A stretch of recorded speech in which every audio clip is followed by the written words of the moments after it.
Hello, it's Andy. Today we're going to check out the processing equipment here at the old cannery. It started as a cannery in the late 20s, but right now there's nothing to do with canning operation here right now. The equipment here was for a herring reduction plant. Herring reduction plant, they actually wanted the oil from the herring, and they took the oil and made it into cosmetic creams and stuff. Today they use fish oil or herring oil for like WD-40 for loosening bolts and nuts and stuff. But behind me is one of the tanks that they held the herring oil in. There used to be two tanks here. I ended up taking one of them down, but there's still the one here. So we'll go inside this tank and take a look. So in this tank, it's like 3 stories high. Actually, there was another tank down there too, but I took that one down to put the shop up. So when I got here, the tank didn't have this door in it, and I just wanted to see what was inside and see if I could use it for storage. So got the torch out, cut the opening in, and we found out that there was a lot of herring grease and stuff still in the tank.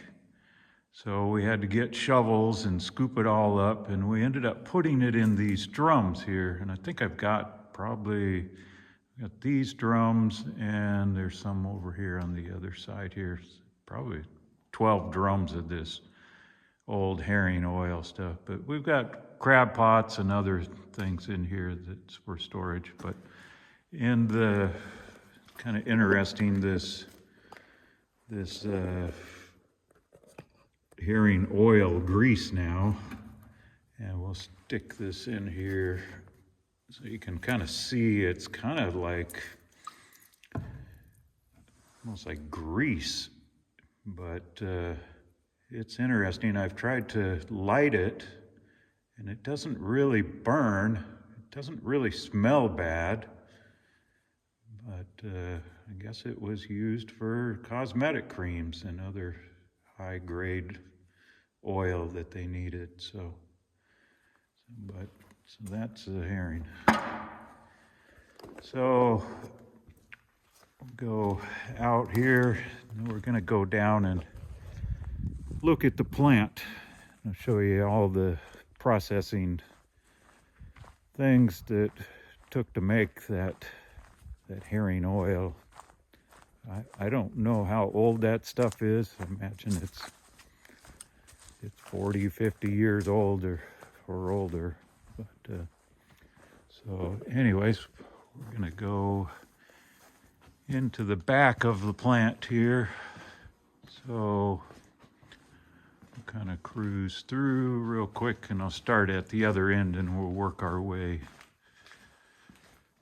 back this way. So we can start from where the fish came in.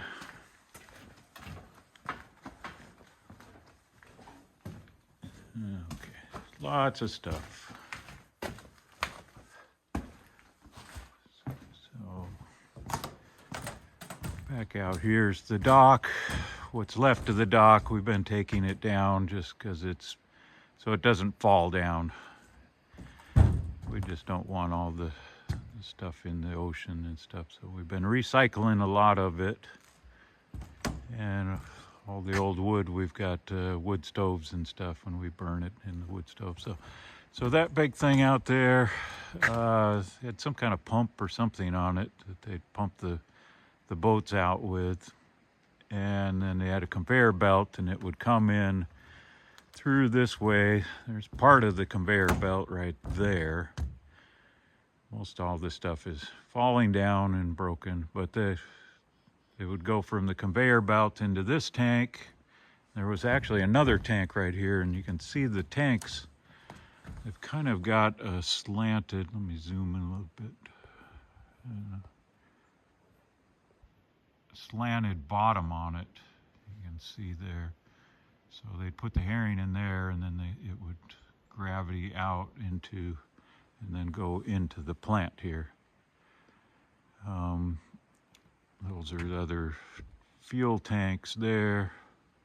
So it would go into the plant, and then they had these tanks that were, I think, right about here, but I took them out too because they were falling out. Go back inside here.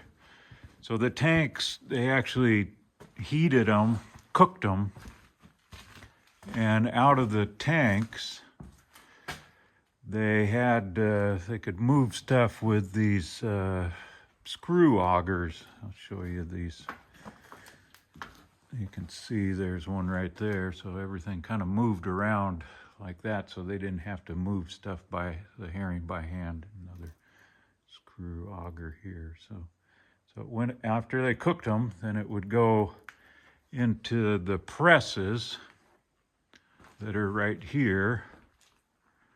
These are some kind of screw presses, and then the moisture would go out of it, and I guess the water and whatever stuff would go into the ocean, and the oil somehow would, I'm not sure how any of it works. Nobody really told me. I'm just kind of, after studying it and looking at it, kind of making my own assumptions.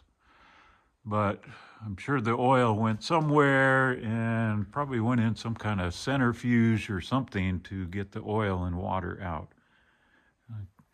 I don't know if this is actually something that helped get the oil and water out, but it kind of moves and vibrates, and I don't know what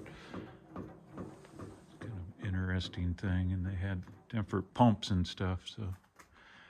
So after they got the oil out, it went into the tank that we were in, and they ended up keeping the herring bodies, if you want to say, after they were pressed, and they went, I think, up that screw auger over into this one, and then down into this big thing here. And this is like a big gold trommel, or kind of what people think this thing, the whole thing turns round and round. But so they would go in here, and then somebody asked if there was actually big balls or steel balls or something that would pulverize it or something, but I don't know. I'd like to cut a hole in this thing and actually see if there was what's in it, but I haven't did it yet. So they would go in here, and then at the end here, there's a big boiler that actually heats it up, so dries it out. And the boilers that are here, it's this one, and they used bunker fuel, bunker C fuel. And I think that's what those tanks are outside that held the bunker fuel. So there's that, and then there's this big boiler here. I think they used this one for heating cooking the herring. So it's pretty interesting.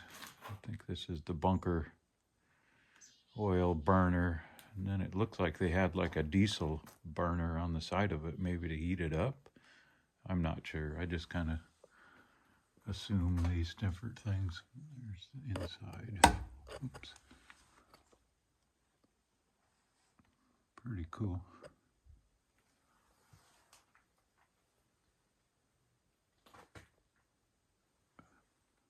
The Econo boiler. I don't think it's very economy. I think it's pretty big. So anyways, after the herring got dried, they would it would go to the very end there, and we need to go back out. kind of circle back around here. So the powder, which is flour or whatever, herring meal, and I think they would use herring meal for fertilizer or animal feed or something. Yeah, I'm not sure too exactly. So at the end here, I think there's some kind of blower, so it'll take that meal and then blow it up that stack, and then it goes over to this big funnel hopper thing, and I think under here is where they actually bagged it. So they must have had something that's not here now that was on the end here that they could open and close it and fill the 50-pound bags. But yeah, it goes all the way up and outside. But yeah, it's pretty big. So that's how they processed the herring back in the day.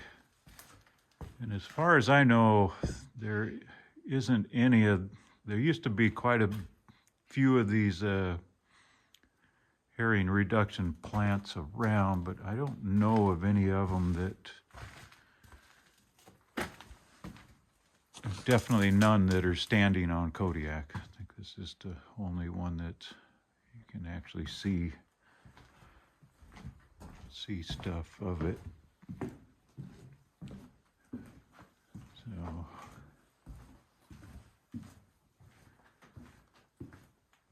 the other part of the dryer here.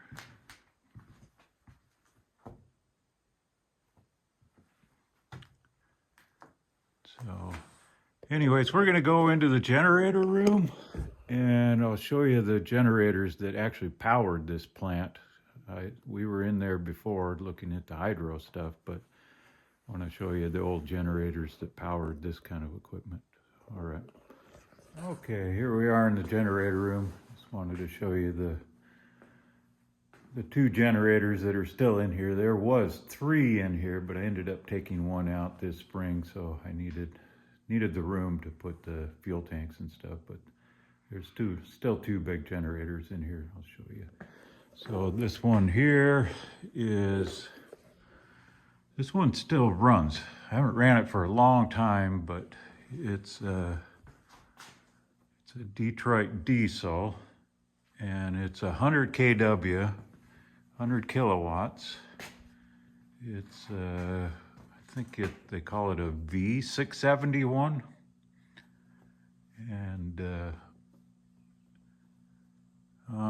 I think it burns about 7 gallons an hour, and I don't need anything with 100 kW. You know, the biggest one that I use is 28, and I probably only need not even that much. So, but it's pretty cool. I don't know how much time this one's got on it. It doesn't look very old.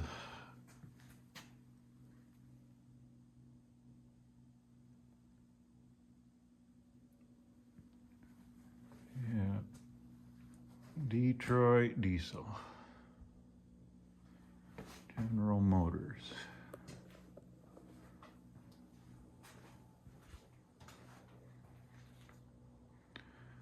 So this one here is the pretty cool one. It's a 250 kW, and as far as I know, it came out of a military ship. There's some tags on it here I'll show you that actually say what it is. But it, if you see this one and you see the other ones, they have a radiator on it.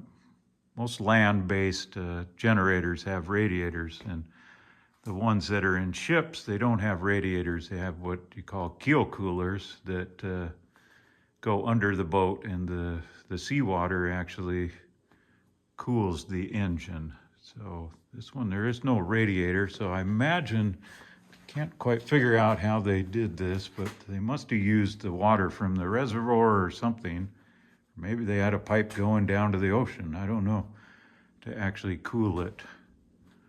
But I don't know much about it. I know it did have there was an electric motor that sat over here where the hydropower is, that actually pumped up this tank here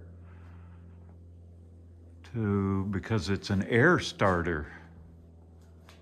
So they put air into the pistons to push them up and down to start it. I'm not sure if it's a 2-stroke or a 4-stroke, but it is pretty cool. I'll show you on the other side where the tags are, where I know it's out of a ship. Because there's this one here, says ship service diesel engine generator number 2. So that ship must have had more than just this generator in it. So there's that tag there. And then let's see here, up here, climb up this thing. So up here it says General Motors Corp, Cleveland diesel engine, model, left-hand engine, Navy contract. So that's why it must have been out of a Navy ship or something. Definitely a big old engine. I don't know how they got it in here. They must have had some big old crane or lots of people shoving and pushing, and must have been interesting getting this thing in here. As you can see with me, you know, it's definitely taller than I am, so it's a good size. Oh yeah, 250 kW. And there was another one that was right here that was a 60 kW that we took out so I could put these fuel tanks here. I just needed the room. So one other thing in here that's really neat, the generator room, is a little history. So in 1964, Alaska had I think it was 9.2 earthquake.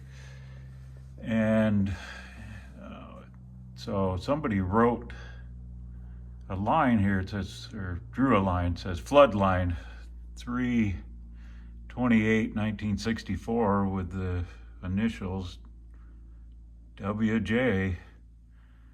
And that's when the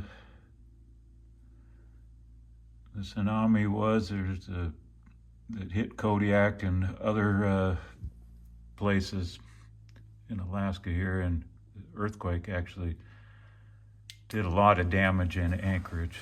But that was pretty cool when we found that. There's kind of the shadows on it, but I've had actually water in here. Where's that line? There's the ground. About halfway up from that with a storm and storm surge. So that's why everything in here, we've kind of got it raised up. So if their water does get in here, it doesn't hurt anything. So that was pretty cool there. So anyways, well, that was the plant in the generator room. And I'm going to try doing, the next video is going to be on inside the cannery. There's a bunch of rooms and stuff in there that are pretty cool. So stay tuned for that. So thanks for watching.